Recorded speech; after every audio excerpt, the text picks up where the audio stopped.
A very good evening to you. Welcome to Politics 101. David Hinds here on a Wednesday evening um, in Guyana.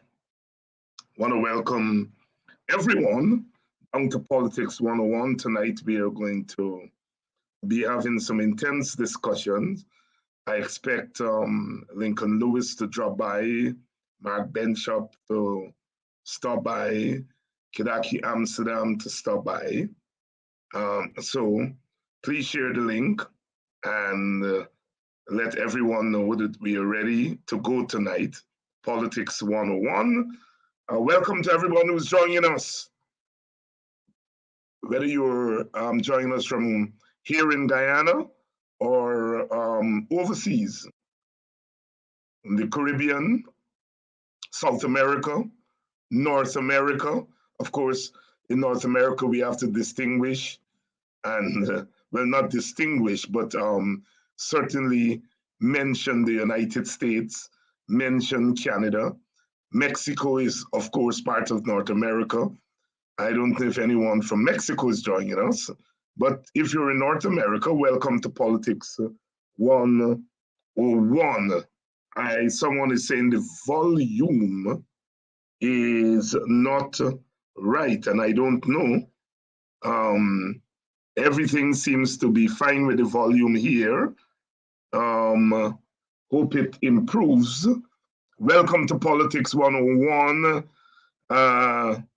Volume, is the volume okay? I hope it's okay. If you're joining us from Europe, many of our people are in the United Kingdom, sometimes called England, sometimes called Great Britain. They're all related. England is part of Great Britain. Great Britain is part of the United Kingdom. And so welcome to you if you're joining us from Europe.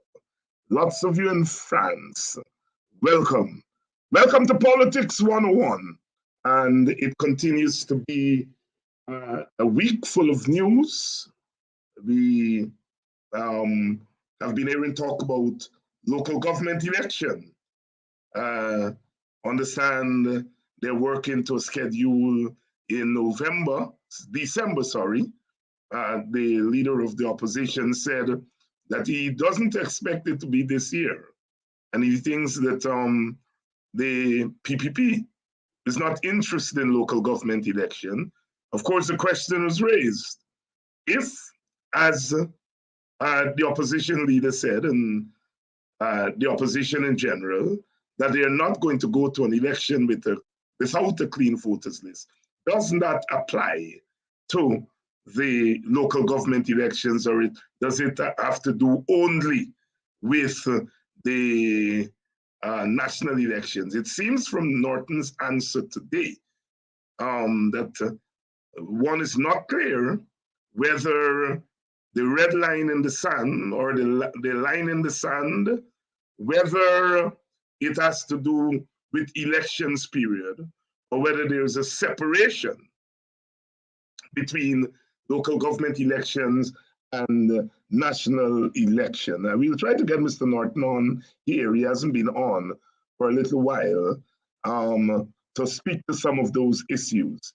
But yes, local government elections are in the air. Will the opposition contest local government elections without a clean voters list? We'll try to get that answer before the end of this week. Welcome to Politics 101. Please share the link. As I said, I expect some of the gentlemen to join me later on. Mark Benchop, Kidaki Amsterdam, and Lincoln Lewis. They went to Parliament 2 days ago, yesterday. They went to Parliament. Of course, the opposition boycotted Parliament. And the PPP went ahead with their dog and pony show as some people have called it, and they were able to pass the 44 point something billion dollars supplemental that they asked for. The opposition boycotted the parliament, and there have been some discussions about that, around that. What we want to talk about tonight is this question of Granger and the coalition government not doing anything for Black people when they were in office. It's a serious question. It's a question that has been raised in the Black community. There is a strong view in the Black community on that issue. The question is it entirely true? And when that, well, put another way, let me put it this way. When African Guyanese make that statement, what do they mean? And when the PPP makes the statement, what do they mean? Do African Guyanese, do they mean the same thing when they make that statement as the PPP? When African Guyanese supporters of the coalition make that statement that the coalition did nothing for Black people, what do they mean? When the PPP said the coalition did not do anything for Black people, what do they mean? Is it the same meaning? I have said that my understanding of what African Guyanese mean has to do with what they're seeing in the present.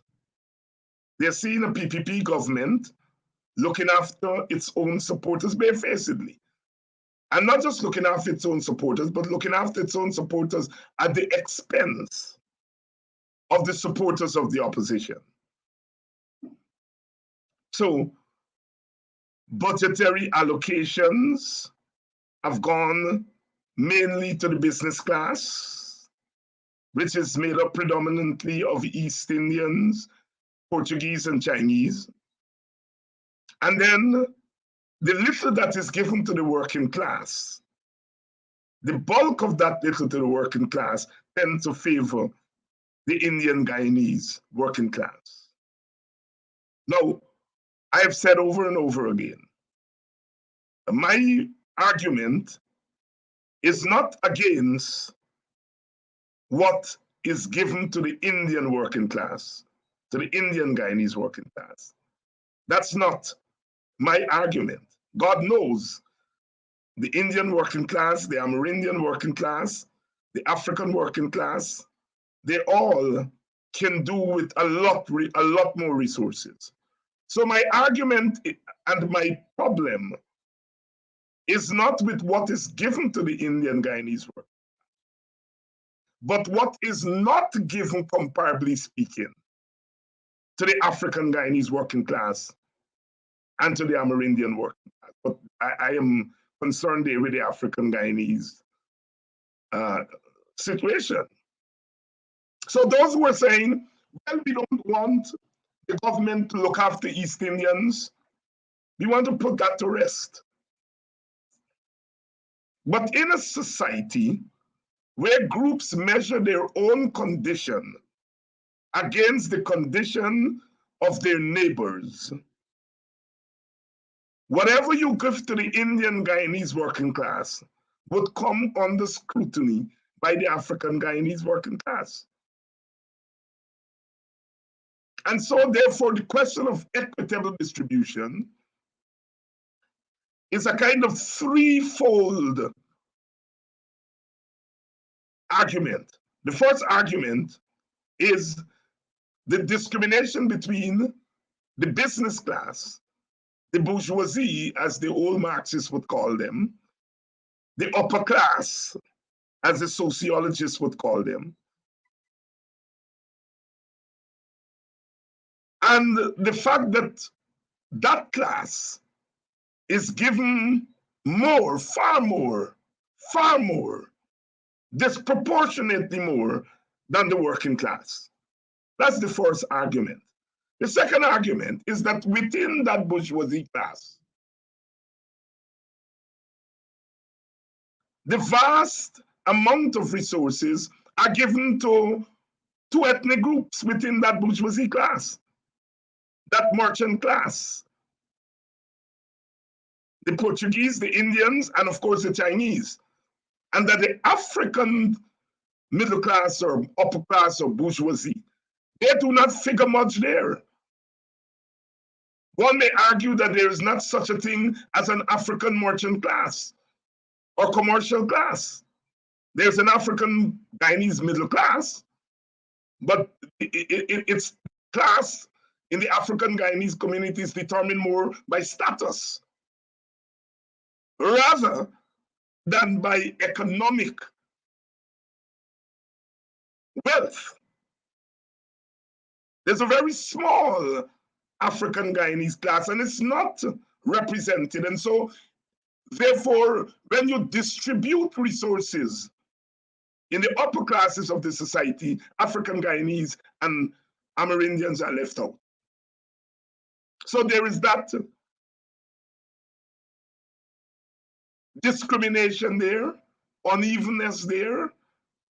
And let's come now to the working class or the working classes. We know where the Indian working class is. The Indian working class is located in sugar. Some of them are in rice. Some of them are very small,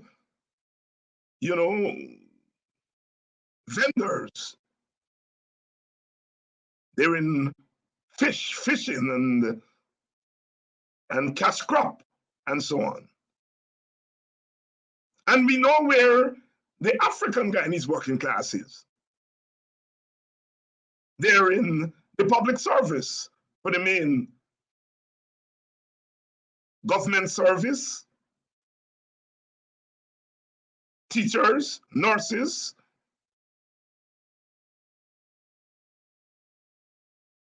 policemen and women, members of the army. That's where the African working class, the bulk of them are.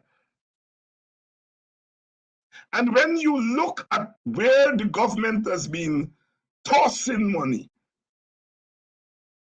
you see the unevenness there. They have not been tossing money at teachers or policemen and women or the army members or the government service or teachers. Whenever they have been tossing money, it has been tossing money at sugar, at rice, at fishermen and women, fisherfolk, as they call them. And so, therefore, we see the unevenness at the level of the working class. So, no. Did Granger and the PNC/APNU-AFC, did they do anything for Black people? What do Black people mean when they make that statement? Did Granger and his regime have the kind of money that the PPP now have to toss around? Did they have that kind of money? Did Granger and his government recognize that in an ethnically divided society, that you have to find a way to balance the playing field, especially when your supporters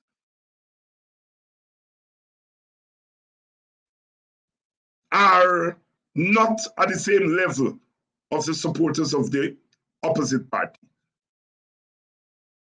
Did the Granger administration think about ethnic equity when they were in government? Or did they rely on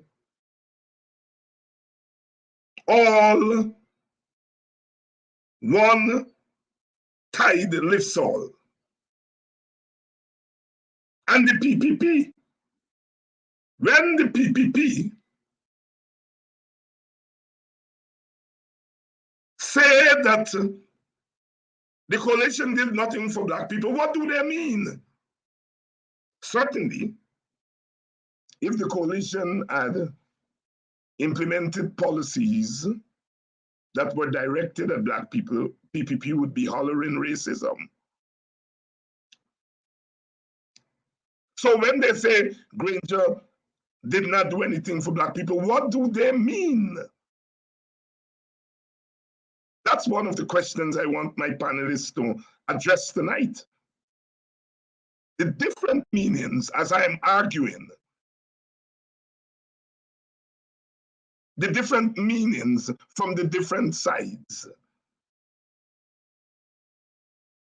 What I do know is that African Guyanese are watching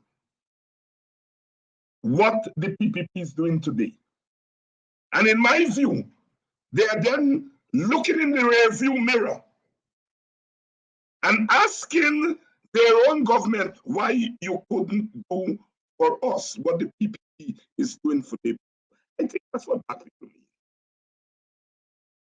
When they say, and they ask what Granger do for us, they know. I think African Guyanese know very well. Their sons weren't being shot down on the streets like dogs when Granger was in power. They know that when Granger government raised the minimum wage, however little it was, they benefited. They know. So they know that there are things that benefited Black people when Granger and his people were in power. But they also know that the government didn't come around sharing to them $250,000. The government didn't go around sharing to them money for their stalls and food that were destroyed either by flood or other means. They know that.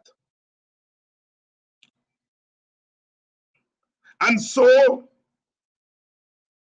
my view is that the PPP is using that statement opportunistically.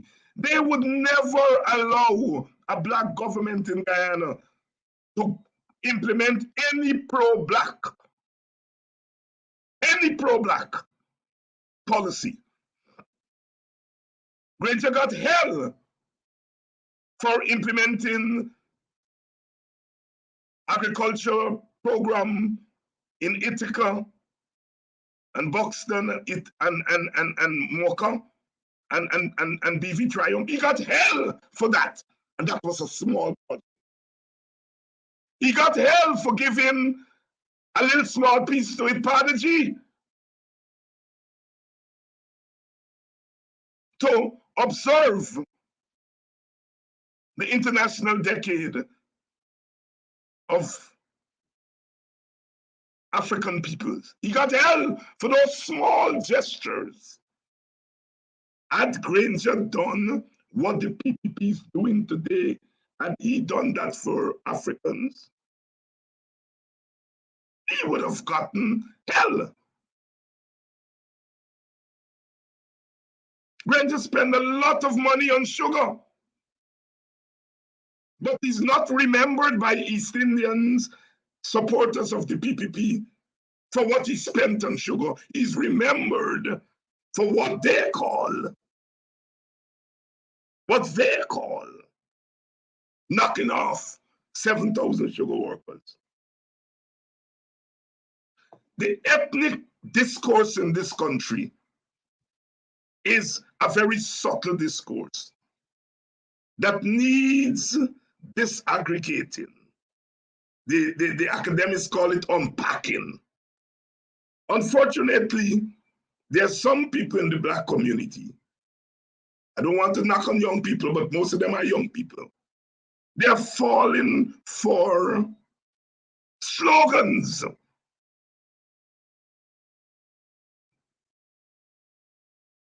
They are falling for sloganeering.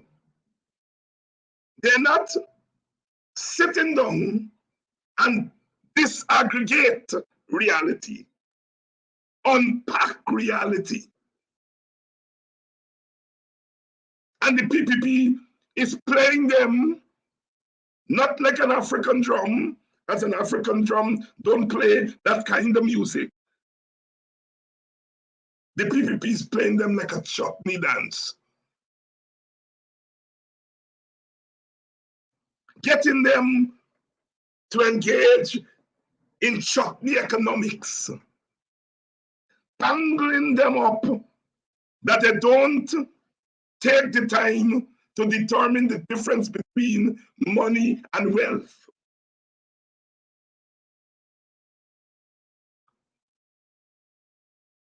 So we're going to be talking tonight about that statement that is gaining some currency in the Black community and making the rounds. What do Black people mean when they say that Granger and his government did nothing for them? And does that then mean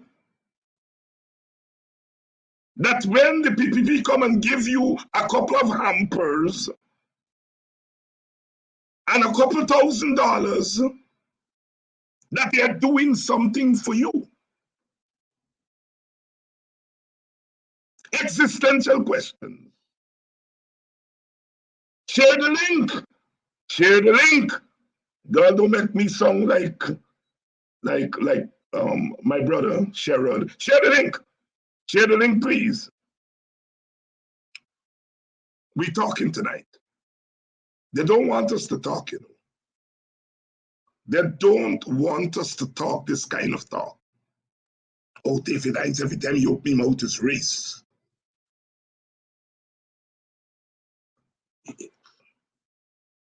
Plays with their mind. They want David Hinds to talk about class. Oh, he was once a Marxist, you know. Yeah. He's not like Walter Rodney. I learned from Walter Rodney. Here's what Walter Rodney said.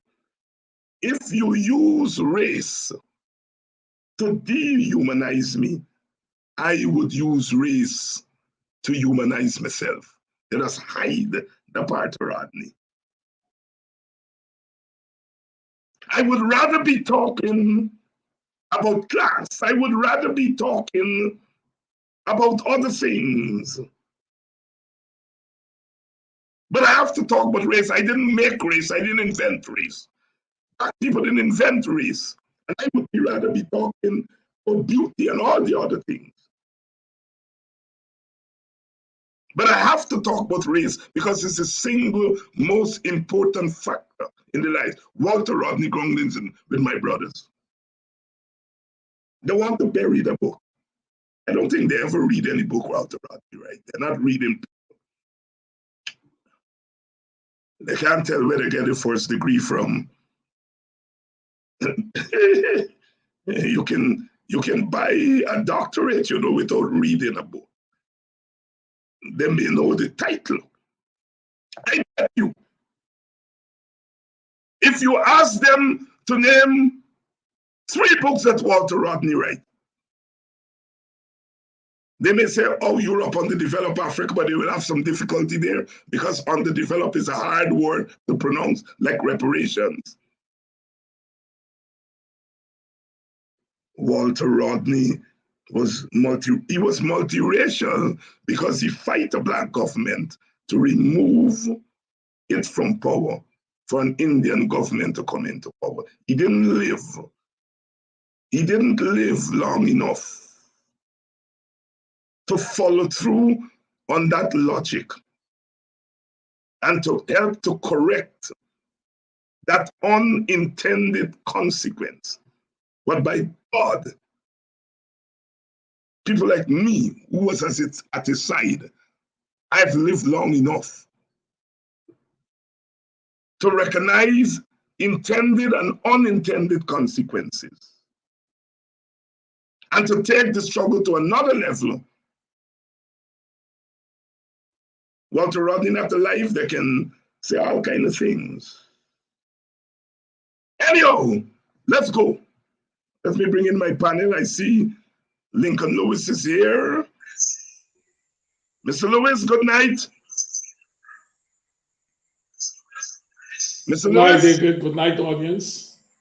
Good night, and viewers. Good night, friends. I see Mr. Amsterdam, as serious as ever, paying intent attention to me, leaving Bostonian Morning Time, where he asks the questions, and ready and serious to answer the question. Mr. Amsterdam, Mr. Amsterdam, Professor Hinds in class, and he likes rapt attention, undivided attention, as my old granny would say. Mr. Amsterdam, when you hear Black people say that Granger and his government did nothing for them, what do you think is the larger contextual meaning of that statement? Well, it depends. I mean, it's a broad statement. When you hear Black people say, everything has its own context.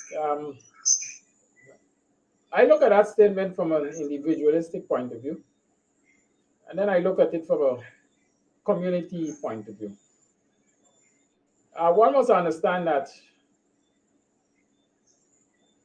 this generation, if I can say, the young people, the majority of people you will hear say, Granger did nothing for them, are people who I consider the Jaggio children, for the greater part. And when I hear them say that, I look at it from the point of view of the fact that they grew up under government in an environment where they were accustomed to any old thing. The lawlessness, let me say that, the lawlessness. Most of them, I remember a lot of young people saying, when the PPP was in power, we used to stay on the street side and get a hustle. Somebody would always come and give us a hustle, a $10,000 hustle, $20,000 hustle. And since the Granger administration took over things tight, we ain't getting no hustle, right? And so Granger didn't do anything for them because under the Granger administration, you didn't have government operatives coming in the street side and putting a couple $1,000s in your hand to send you to do foolishness, while protecting you while you're doing that foolishness. And so from that context, I generally interpret that statement from most young people as impatience. They wanted it now. The get-rich-quick syndrome. When you hear it from a wider community standpoint, I look at it from the standpoint of Black people have been so oppressed and oppressed under the PPP that when the government changed, they looked for a quick fix. A quick fix. Yes, we empower now. All our roads are going to be done. We're going to get the jobs that were denied us. We're going to get the opportunities that were denied us. Right? But the reality is, the Granger administration had about 3 clear years to function. The rest was chaotic. When the Granger administration came to power, they made promises before getting into office. And they came into office and realized that things were not as glorious as they looked. I was just reading an article I published years ago, I think by 2016, when, yes, it was the end of the first year for the coalition. When St. Jordan, then finance minister, said the first thing they realized when they got into office was that the treasury was in deficit, right? And so the Granger administration had to spend a lot of time fixing a lot of issues which were left by the PPP. And so what Black people expected to be done for them quickly could not have been done and wasn't done. But I usually say also, one of the things that Blacks as a community failed to recognize was that Granger did one of the more important things for Black people. I just, again, was refreshing my memory, and I was reading an article where they said no extrajudicial killing in Granger's 5 years. But in less than 2 years of the PPP, there were at least 5 extrajudicial killings involving majority Black people in this country. And so I always argue that the Granger government did something that is very, very important for Black people, and that was to preserve our lives. Yeah, and I'll come back to that, Kidaki. I noticed Mark Benchop has joined us, and we have Lincoln. We're going to get their opening salvos, and then we'll come back. I noticed this fella, Harry Gill, is on my program. I noticed him for the first time. And he's saying that is why African Guyanese do not respond like before to your calls for protest action. Harry Gill, you're not African Guyanese. You are not. Do not pronounce an African Guyanese. You were once, your race was once superior to us and complicit in suppressing Black people. Don't pronounce on Black people. You are not Black. Let me make this lucidly clear to you, that when you are saying what African Guyanese would not protest, you are trying to tell African Guyanese that they are slaves.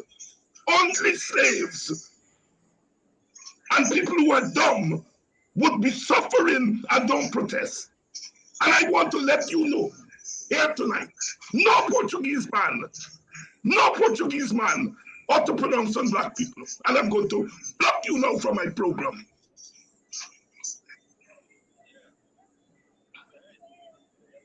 He's gone. Go somewhere else in missile.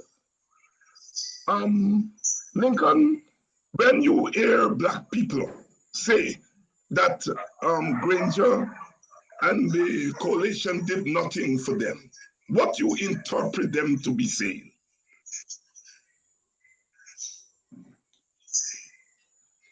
I am not surprised at the feeding of this narrative by some people or some leaders in this society. And it's been bought by some persons from the African community. But let me just put it in the wider context why this happens. The African leadership speaks about equity and involvement in society, in decision-making processes of the procedural processes of the state and those type of things. We are guided by laws, conventions, constitution, and these type of things. The PPP is guided by one principle: Indian triumphalism. And so we are at conflict as two major groups in this country. Don't walk away from it. It happens. This question here is about race. And the faster we come to realize, even the young people realize, that this is about dominance, dominant race. You just try to put a man out here. You just say Black man. We don't come in, we don't go in as Black leaders, we don't go in the temple, the predominantly Indian mosque and those type of things, and want to tell people mostly. But they come into our church, into our religious space, even that they're coming in. And they want to tell us how we must behave. We need to understand, and Black leaders need to come to terms with this. The more space that you give to these guys who don't have your interest at all, they don't talk for you. They want to talk, they want to tell you how you must behave, they want to tell you what you must do, and so on. When it comes to the question, of resources, the PPP will go to their constituency and they will give them money.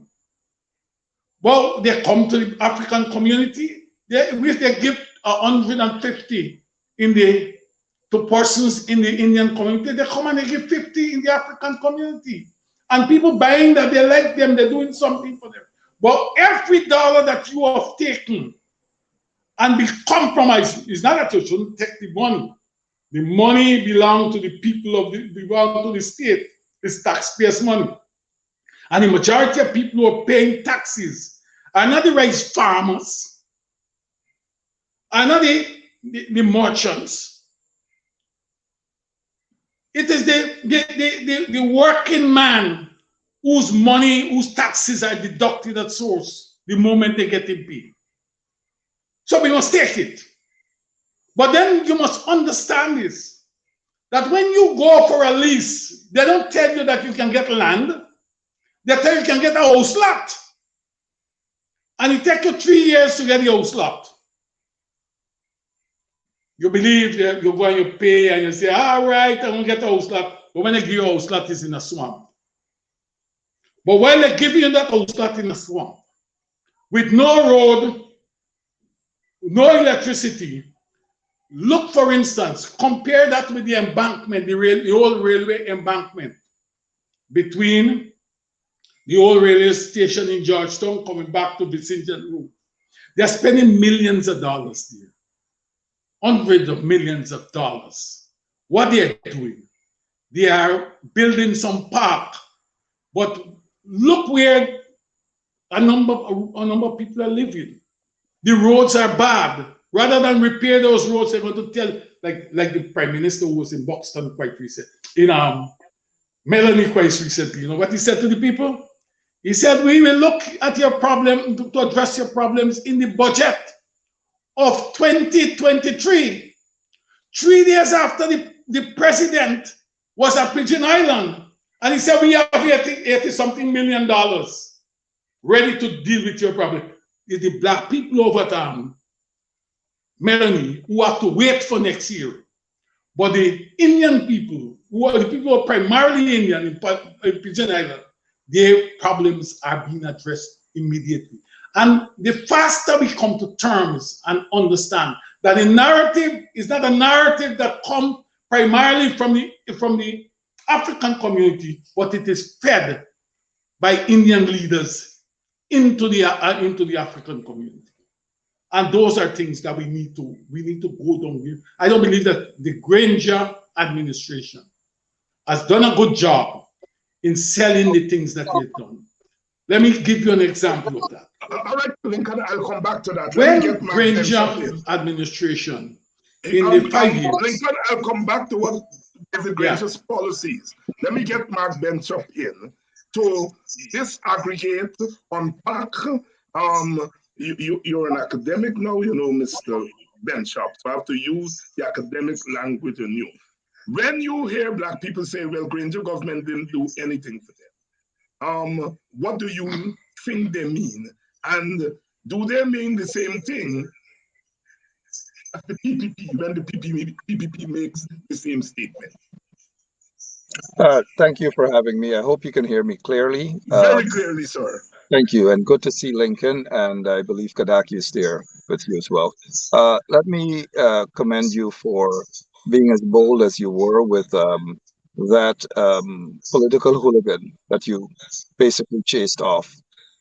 They have people who oftentimes feel that they can force themselves upon us as a people and try to say to us what we should do, how we should behave, when we should talk, when we shouldn't talk, when we should protest and when we shouldn't protest. And when we tend to speak our minds on issues, things that are bothering us, whether the racial discrimination in Guyana and so forth, with the intention of correcting the wrongs, we're being described as hooligans, as haters, as racist and all these things. I just want those who are making those comments to know that that's an old tune, it's an old beat, it does nothing to us. It's like throwing water on its back. However, it's the same Harry Gill who has gotten into problem with that policeman who worked over 14 hours, and Harry Gill had the had the didn't have the decency to treat that policeman properly. Instead, what he did, he videoed the guy and circulated the video all over social media. And that is the guy, Harry Gill, who wants to come now to talk about who treated black people or persons of African descent wrong, who didn't do what for African people, and so forth. So I understand the agenda of the Harry Gills of the world, and I don't pay much attention to Harry because he can. It is the same Harry who has a tune, and I'll send that tune to you, David, so you could play on your show, Dr. Hinds. Um, he not so long ago got a tune that's out actually described Ramotar and Jagdeo and the entire PPP guys as racist and as criminals and all these manner of things. But look where Harry Gill is right now. So I understand the mindset of a Harry Gill. He is basically what I oftentimes describe as a flat-foot political person. That's Harry Gill. Now, in answering your question, um, and this is the psychology, the reverse psychology the PPP folks are using in saying that, look what happened. Under the coalition, Granger administration did nothing for persons of African descent. Now, that's a dangerous statement to be made. If we are not careful, some of our folks or persons of African descent will buy into that narrative. It's false. It is not true. Um, what happened under the Granger's administration is that they wanted to be politically correct. They wanted to treat every Guyanese how they ought to be treated, and not necessarily single out one particular ethnic group to say that they're going to get special treatment.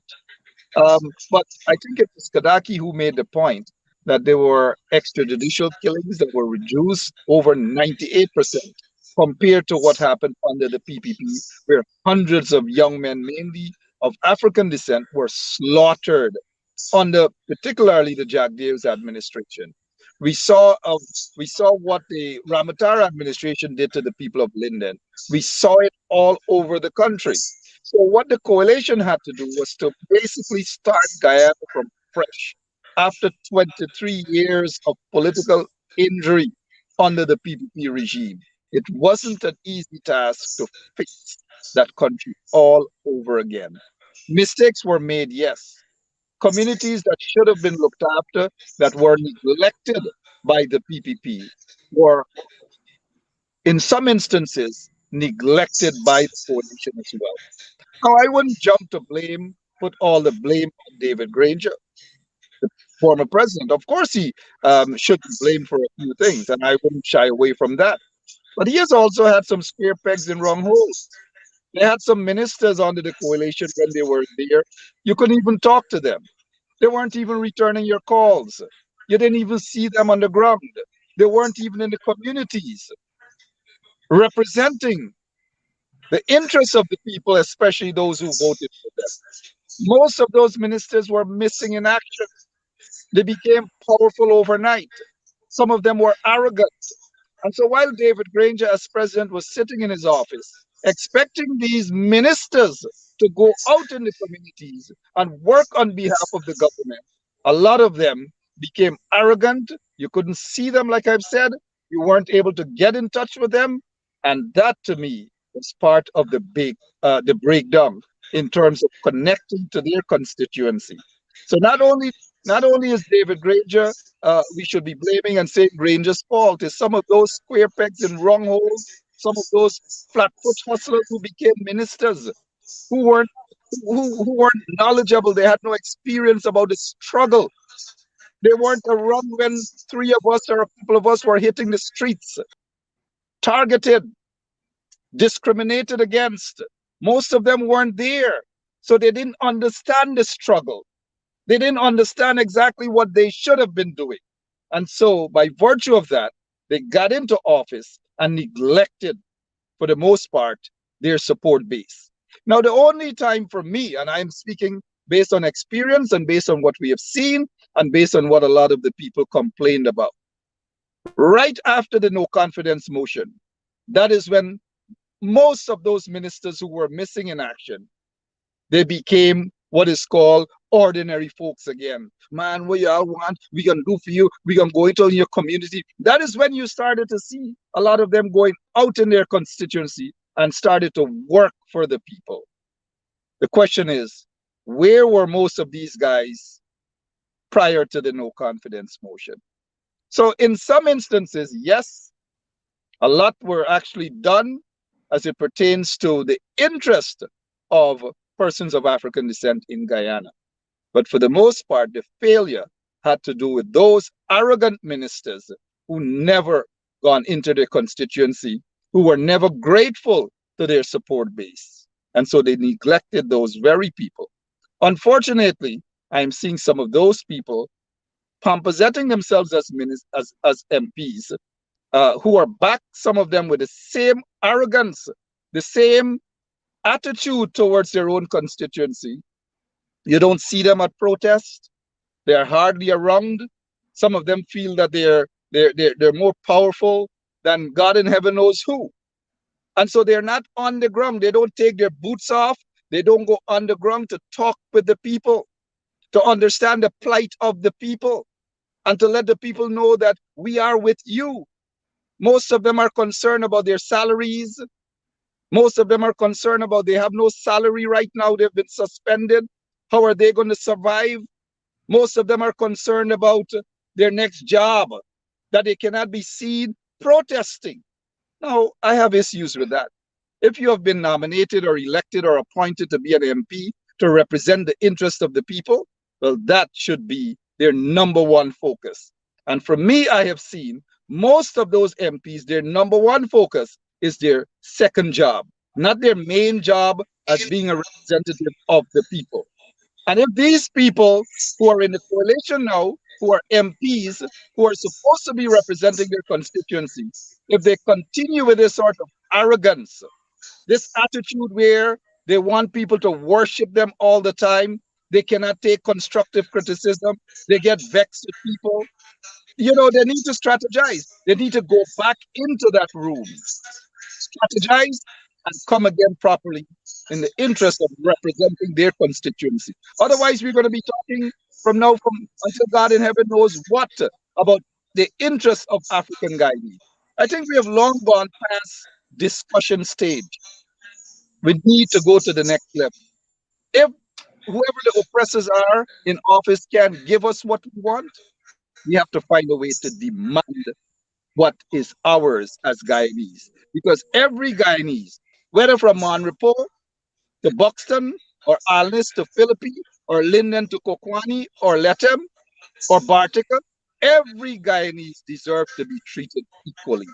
And the more we continue to talk, the more they will continue to ignore us.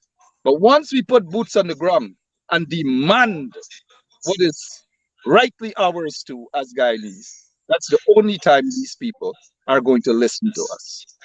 I'm tired of the talking. I'm tired of the talking. Mark Bishop here, and from the opening salvo, we have established a couple of things. One, we have established that it is more accurate to say that the coalition did not do enough. It did a lot, but it could have done more for its constituency. The second thing I hear is that the coalition did not quite understand the ethnic dynamics of Guyana, and that when you have power, it's not there for eternally. And that in ethnic societies, often it is left to the government of the people who voted for them to look after those people's interests. That's the reality.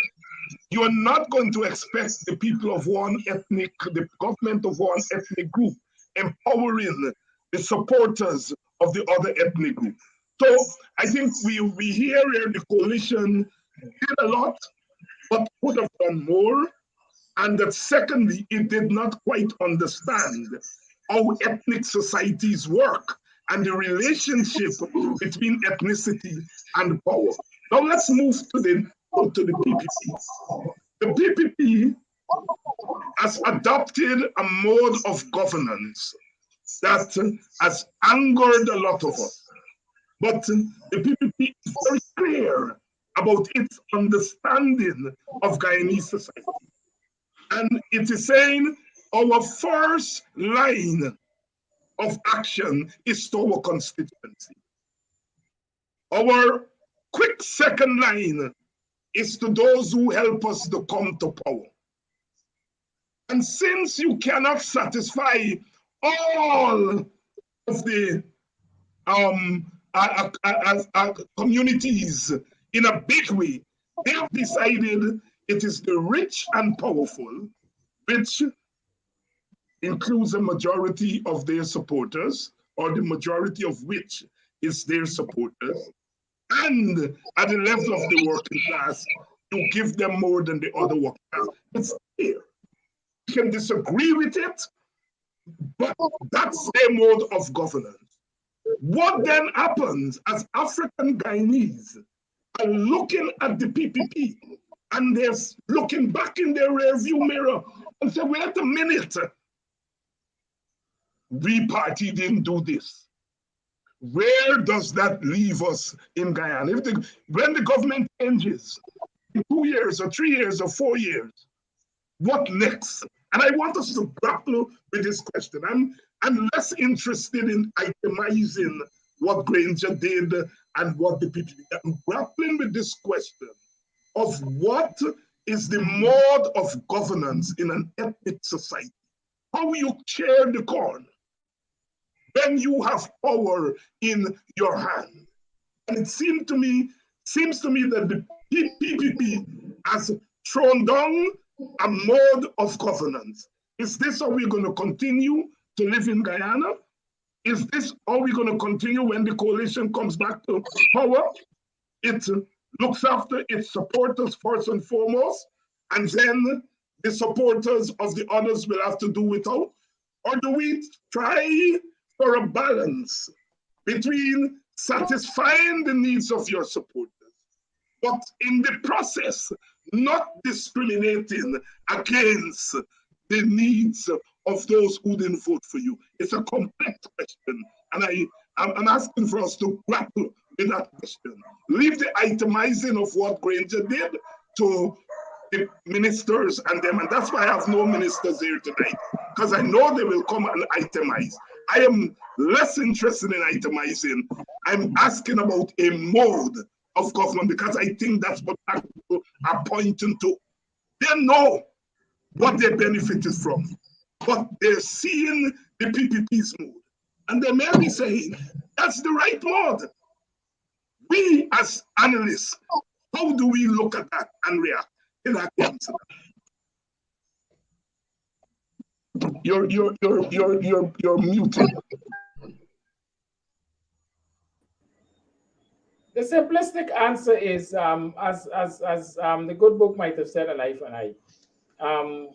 Old people said, those son alike. So, if we are to look at the behavior of the PPP, naturally, supporters of the coalition would expect when the coalition gets back into office, they behave just like the PPP. Because, as they say, every cow cry for his own calf. Let's say the PPP look after their people while they were there with the resources. And so, it is our time now, just like the PPP supporters, it's we time now. Supporters of the coalition are likely to say it's we time now and demand that their government, or government headed by their people who they support, behave just like the PPP in terms of channeling resources directly to them ahead of anybody else. If one is concerned about the well-being of the country and social cohesion and all of the fancy terms, that is not the way to go. And that is, they say hindsight is 20/20 vision. And that very concern for social cohesion and so on is what landed the Granger administration at Water in the first instance. And so one would say they learn from the mistakes, and therefore they're not going to go down that road. When they get back into office, they will try to deal with the needs of their supporters as a priority. But like I said, it's not necessarily the proper approach to government or governance if you're looking at social cohesion and you're looking at fairness and all of that. But I certainly believe that any other government, any government formed by the coalition in the near future must have as part of its policy affirmative action. It is necessary because by the time the PPP gets out of office, they would have done so much with the nation's resources, even if it is for themselves, and they trickle down to their constituencies. They would have done so much that African Guyanese communities will be so far left behind that something has to be done to bring them up to speed. The United Nations recognized that some time ago when they declared the International Decade for People of African Descent. And so they recognized that Black people were so far behind that they got to play catch up. And so they said dedicate a decade to them. And any Ghana government after the PPP must recognize the importance of dedicating policies that will help to bring African Guyanese up to quote-unquote par with the other sectors of the society. Lincoln Lewis, African Guyanese looking at the PPP's template for governance and are using that template to say to their government, boy, you all didn't do that, and insofar as you didn't do that, you didn't do enough for us. And is that template sustainable? Would there be pressure on the coalition government coming in to office to replicate what the PPP is doing? Grapple with those colliding questions for me. Let me tell you upfront. While the coalition having the resources, as this government may have now, there are some things that got to be done. What we need here over the years is a process of affirmative action for the African people. I started to tell you at my opening statement that we approach governance in two different ways. The African people talk about inclusivity. The PPP and its constituent talk about triumph. We are more constant in what governance is all about by asking for inclusivity. We're not talking about dominating any group or allowing any group to left behind. We are saying all groups will begin up. In this circumstance, what we need, as I said earlier, we need affirmative action where state resources are not being used to empower one group of people. You have had, let me give an example. Just about a month ago, you have had the president talking about $1 billion. They are going to go to the National Assembly. He called the Amerindian community together and he said, this is what we're going to give to you. I have not heard at this time, where this is the decade, a decade where United Nations is saying that, look, this is a decade for people of African descent. I have not seen the same forum or even a forum like this that is put there primarily to address the plight of the African Guyanese. These are things that we need to develop our own agenda. The African people need to develop their own agenda. And need to put it in front of the government.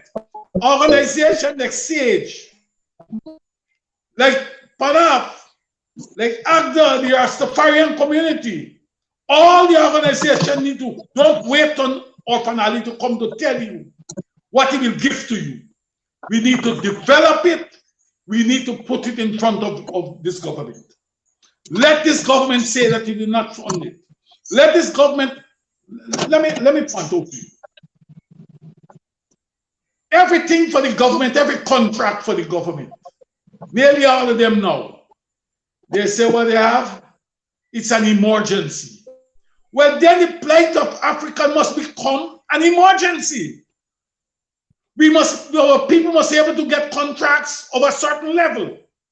Don't tell me that some of us don't have the experience. You get plenty of people who don't have experience, who coming from other constituency, but they're getting contract.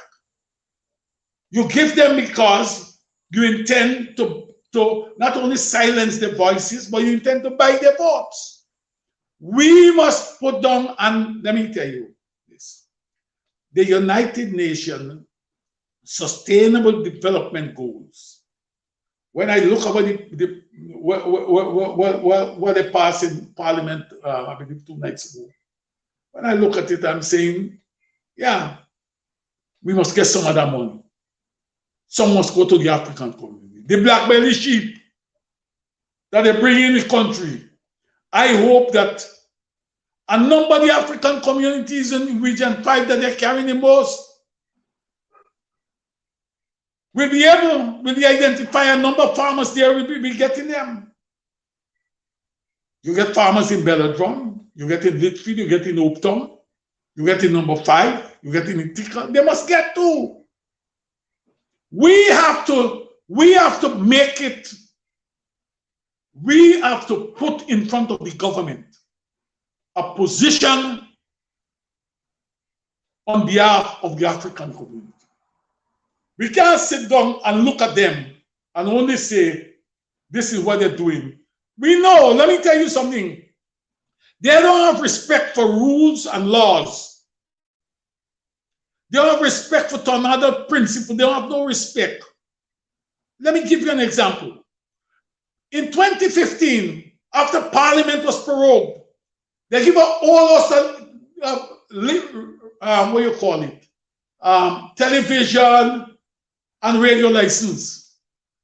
When the PPP, when the coalition come to government, they didn't take back one, you know. But a couple of people who were given land by the coalition, they're seeking to take back everything. You know what they're saying to us? We must be the people who determine, they must be the people who determine what we get, when we get, and how we get it. Nobody else must determine. I'm saying to you, let us put down in front of this government our position for the African community, what we want for them. They must not determine what we get. This country do not belong to one group of people. It belongs to every group of Ghanaians. Let's bring in Mark Benchop. Mark, you've heard Lincoln, and Lincoln has been consistent with that position. But if you look at the PPP in government from 57 to 64, again from 64 to 92, and by God, from 2000 to 2020, 2020, they have never, ever considered any proposal put before them.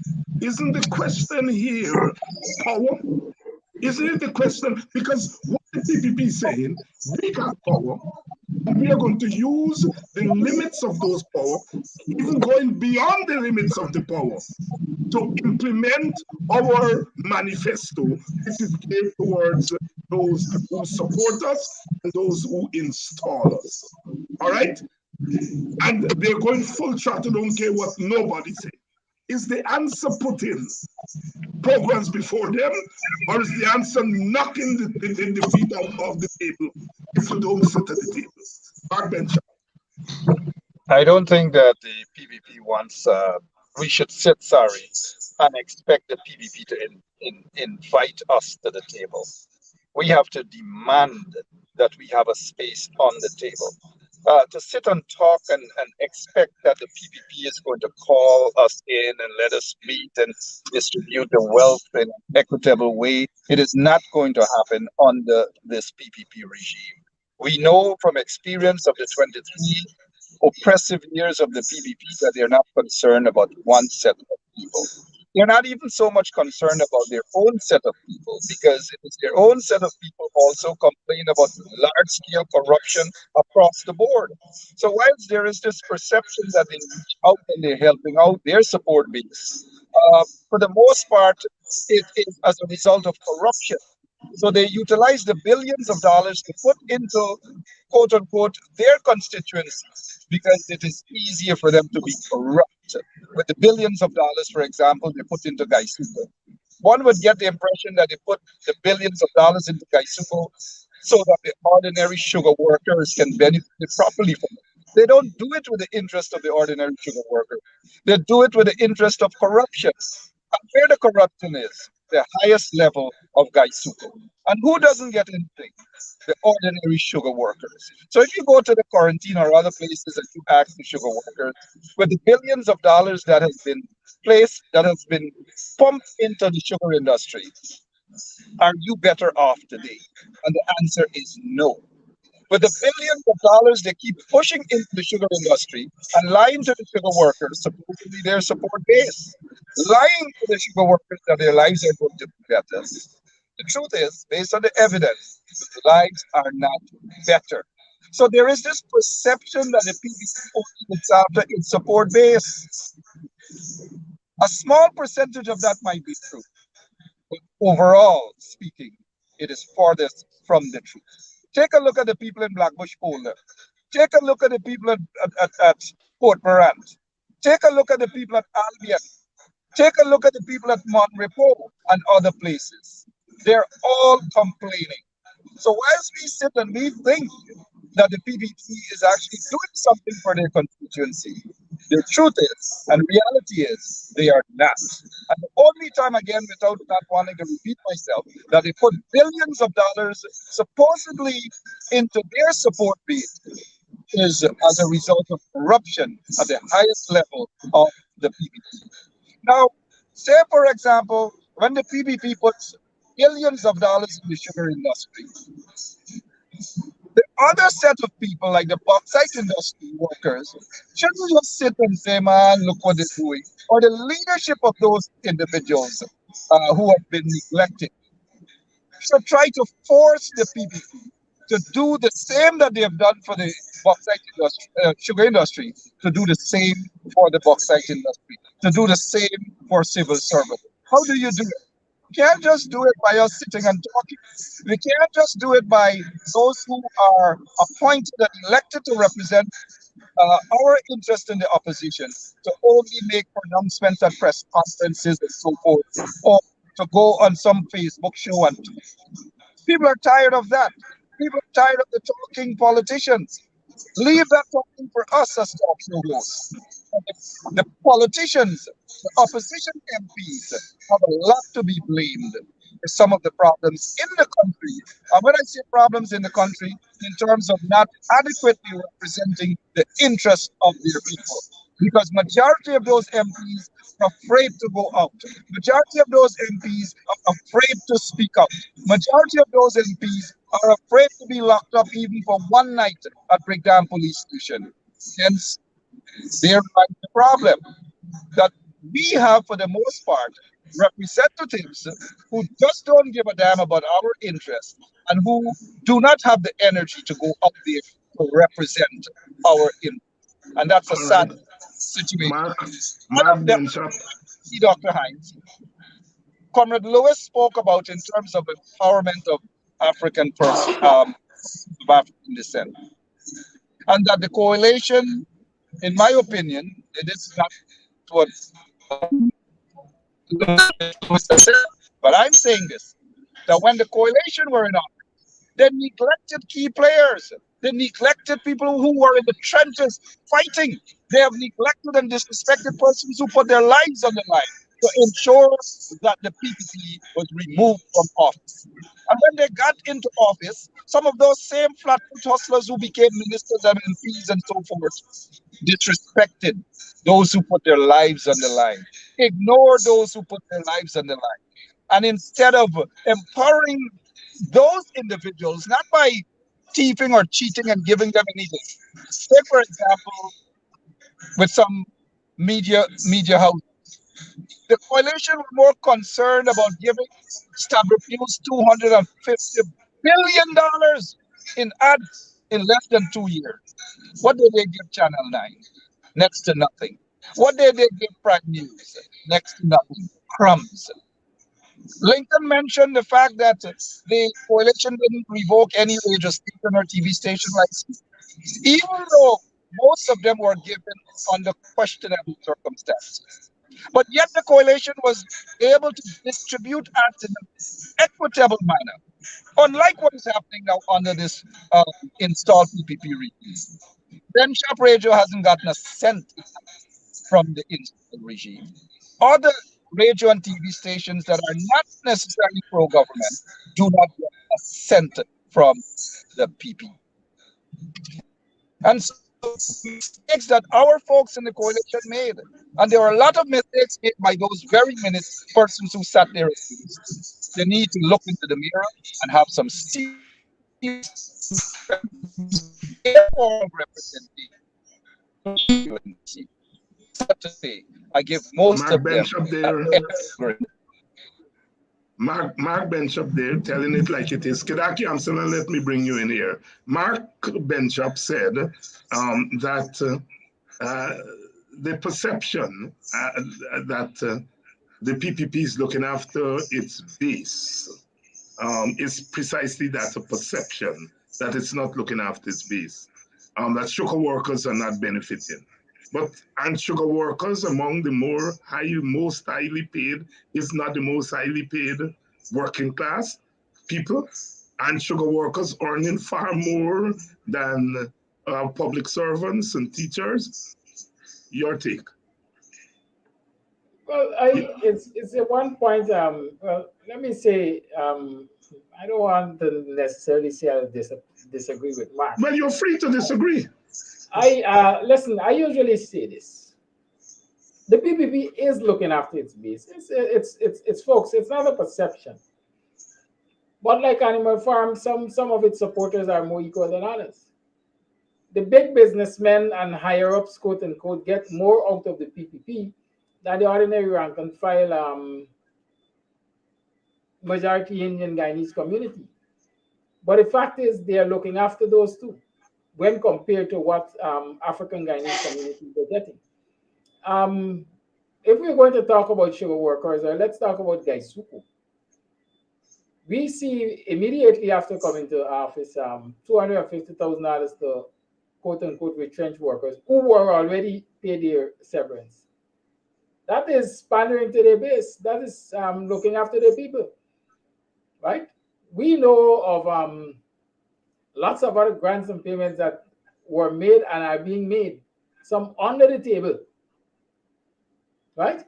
To the supporters in Indo-Guyanese communities. We have enumerated this ever so often that I really and truly don't even think it would make a difference to me to go listing them like you said earlier. The reality is, the PPP, when they give money to the fisher folks, the majority of the people in fishing are their people. When they give to rice farmers, the majority are their people. When they give all of these tax to the private sector, are their people. And so, like it's not a perception, it's a reality that the PPP is looking after their folks.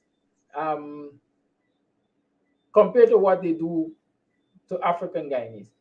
We can talk, the example was given.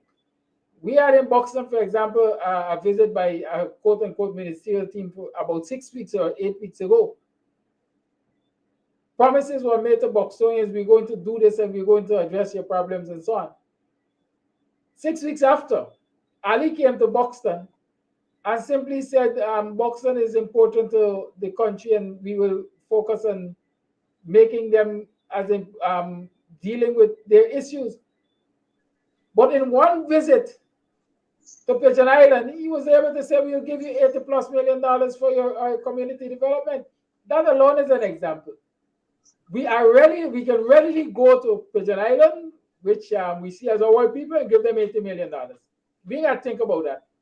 When he went to Montreal Post with the protest follow, he didn't have to think about or do an assessment of anything. He said, you will be fully compensated. When Mark Phillips went to Golden Grove, he said, we got to investigate. So there's no question about whether or not they're looking after their people. They are looking after their people, right? Go to Victoria, for example, and I don't think it can be more blatant than that. Go to Victoria, and one of the only roads done in Victoria under the PPP is a road on which a PPP supporter lives. And I understand that that PPP supporter is a relative of Kwame McCoy. That is their people. And the rest of the roads in Victoria are bad. I went out yesterday, I think, and was showing, comparing roads or comparing community development. In Coventry, you have a road with 2 families, or it was a dam with 2 families. The PPP is now doing that dam, converting it into a road for 2 families, 2 Indo-Guyanese families. And the vast majority, you have Victoria, the Victoria West Side line has scores of families down there, and they're not even touching the road. So yes, it's not a perception, Mark. The PPP are looking after the people. And I'm glad you made that point, because sometimes, and I think this is the frustration some of our supporters have with us. We can never talk this story straight. And that is why I keep saying, I'm not saying to the government, stop giving Indian people resources and money. I'm not saying that. And I would not encourage anybody to say, stop giving Indian poor people resources. Your sin is not giving resources to Indian community. Your sin is that you are not giving the same to others. So once you take that angle in your argument, you don't have to say, well, Indian people not benefiting. They are benefiting, however little.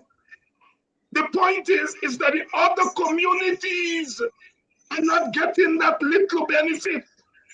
And I think that is the problem with the Black narrative.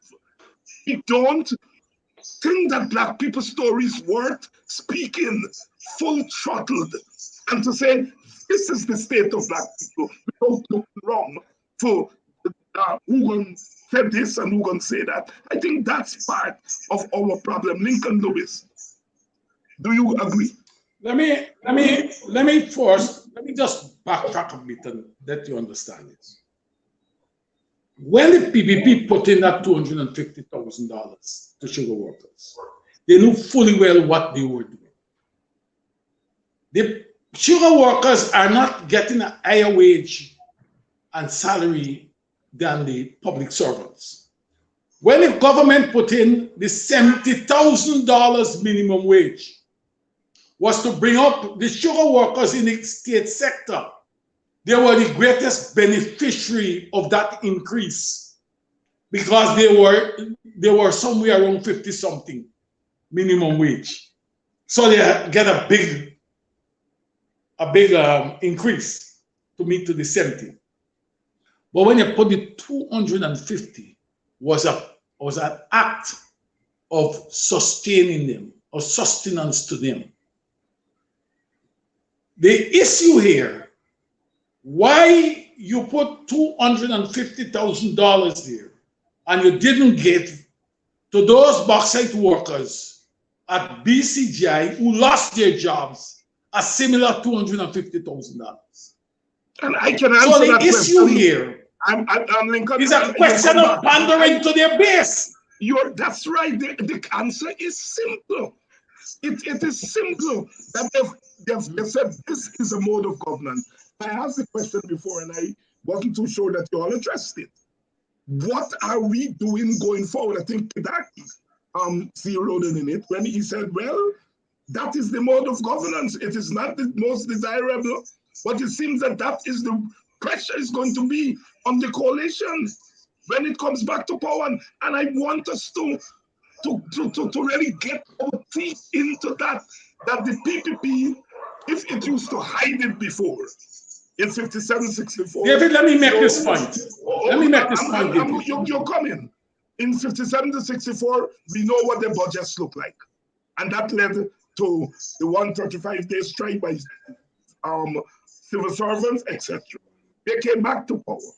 They would do it in the slide. Now they are doing it in open. They're saying the preferred mode of governance is look after your own first and give the others crumbs. Is that the new template? How does the coalition, when it comes back to power, deal with that template? That's the hard question I want us to ask. Can I? Yes. This is the point I want to make to you. Yeah. This is the point I want. This issue is not waiting. This issue is not waiting to win an election. We have the coalition represents half of the society in the National Assembly. When they go in there, they vote against, even if the coalition come with an amendment to anything the government comes with. They don't accept it. My position, as I articulated earlier, the African people problem includes advocacy by African leaders and African organizations. We need to get together. We need to have our own agenda. We need to put it before the government and the opposition. And Mark made up the question here is the process. You have to have something to put down there. This is what we want, right? Mark is arguing that you want boots on the ground. Boots on the ground is to supplement. You can't go with the boots on the ground and you don't have a plan. You go with the plan and you put the boots on the ground to make the plan implemented. That's how I see it. Lincoln Lewis there, and we're running down on time, so I'll ask for your closing remarks. Mark Benchop, starting with you. Yes, thanks again. Let me just correct that. I'm not saying that the PPP is not pandering to its support base. What I'm saying is that it's a reverse psychology that they're using toward their support base to create this perception that they actually care about their supporters, when in fact a majority of their supporters think otherwise, that they do not care about their supporters. I have given examples of their own support base being neglected.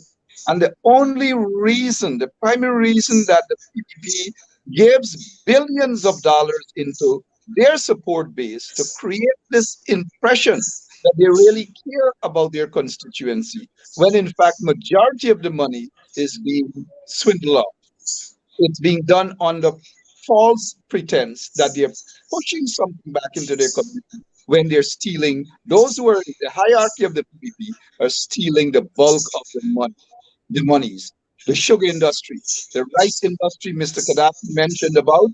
Majority of the people who have access to that sort of money, the rich rice farmers who therefore, when they receive the billions or the hundreds of billions in terms of consumption monies from the people, ordinary ranked rice farmers punish. They don't get what they deserve. We have seen protests by rice farmers, ordinary rice farmers in Essequibo and other parts of the country, because they're being taken advantage by the big rice farmers who are getting the bulk of the monies from the PPP. Kadaki mentioned the fishermen. Majority of the fishermen in Borbis and other places do not get the form of representation, do not have access to the resources that the PPP supposedly is giving out. It's only a handful of the corrupt ones who are connected to the PPP. Hence my reason to say there is this perception that they're working for their support base. Kadaki made mention again of Monrepo and some Polari lady. Well, he didn't say Polari lady, and the people got that sort of treatment. Again, it was another form of corruption, because if they create this impression that they are going out and give monies to their support base, when in fact 90% of the monies being stolen by the PPP hierarchy. So it's this perception again, and it is working. It is working for some people who see it as though the PPP is taking care of its support base. I beg to differ. For the most part, they are not. Their own supporters are angry at them. Their own supporters see the corruption. Gaisuko workers, for example, the rice farmers, for example, the fishermen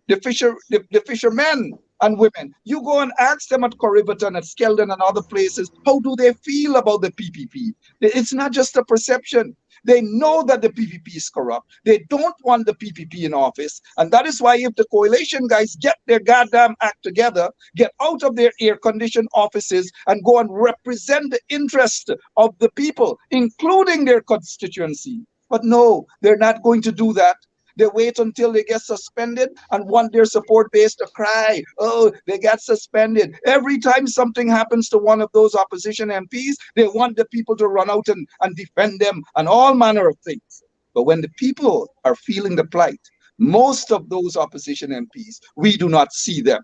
Now, I've seen a comment by someone who said, oh, why is Benchop always beating up on the opposition? Well, I have a right to beat up on the goddamn opposition because I voted for them to be in there, not to just sit down in their goddamn air-conditioned offices and pretend as though people are not going through some sort of problems throughout the country, that the people in Linden do not need representation. Of course they do.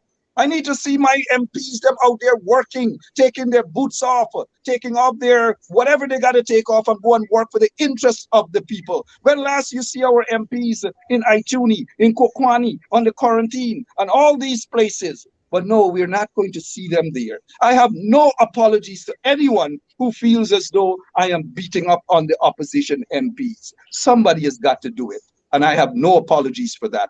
This doesn't mean that some of them aren't working. Some of them are working, but the bulk of them are too goddamn lazy. Mark Benchop there, Kidaki Amsterdam, your closing thoughts. My closing thoughts, it's simple. The evidence is out there. At least I try as much as possible, ever so often, to ensure people are aware of what's happening. The evidence is out there. The PPP is divisive, it is racist, it is oppressive, it is catering to the needs of its quote-unquote support base, people who look like them, as against the needs of African Guyanese community. It is a situation that has to be addressed, has to be confronted. How it is done is dependent a whole lot on the citizenry. And many will argue that the citizenry is looking to leadership. And so leaders have to be prepared to, quote unquote, bite the bullet and call it for what it is. We have a racist administration that is oppressive to African Guyanese communities, and they must be confronted on it. Lincoln Lewis, your closing thoughts. Let me say to you that this conversation needs to be intensified in the communities, and not only on a program like this. Each of us are coming from different directions, and I want to say to you that the other two panelists who are on, they are not wrong in any way with what they're saying. What we need to do is to work towards putting heads together to bring that change that we are looking for. We have to we cannot operate, we cannot just be spending energy on talking about things. We have to have a plan, and we have to begin to do things. And it is for this reason I want to say to you, or to everybody, thank you. Thanks to the audience. And I'm looking forward that we are going to hold hands and we are going to crusade across this country, across the region. We have to get what is justly ours. Lincoln Lewis there. We have to get what is justly ours. Thank you very much, Lincoln. Thank you very much, Kidaki Amsterdam. Thank you, Mark Benchop. We have started a conversation, and as you, the audience, would note, it's a very complex conversation, very complex. It's not an easy issue. And as Lincoln noted, all four of us came from different perspectives in dealing with this problem. I am very clear in my mind that Black people are going to get their just reward in Guyana when they have power, when they have economic power, when they have political power, and when they have social power. That's the only way. the system in Guyana does not allow for anything short. We had power for 5 years, and we did not take into consideration the question of ethnic distribution of wealth. We did not take into consideration that even among the working class, the road is uneven, even among the working class. And the working class are the ones who get little or nothing. But even among the working class, the roads are even. It is not just that our people are impoverished, it is also how that impoverishment manifests itself. I think if you walk into an Indian Guyanese home, working class home, you're likely to get some optimism about the future compared that if you walk into an African Guyanese working class home and an Amerindian home, all experiencing poverty. But I am sure there would be more optimism about tomorrow among some. And we have to be frank, it's not their fault. As I keep saying, it is not what Indian people get. It is what the other groups don't get. That, for me, is the issue. And that's a function of POWER. Oh, see you all tomorrow night. I love you always, even when we disagree. And Buxton will be intensifying this conversation on Sunday night. Big panel there to deal with the question of racial inequality. Winston Jordan, Henry Jeffrey, Amanza Walton, Darren Wade, David Hinds, and Dwayne Benjamin. We're going to be taking this conversation to another level. Good night until tomorrow night.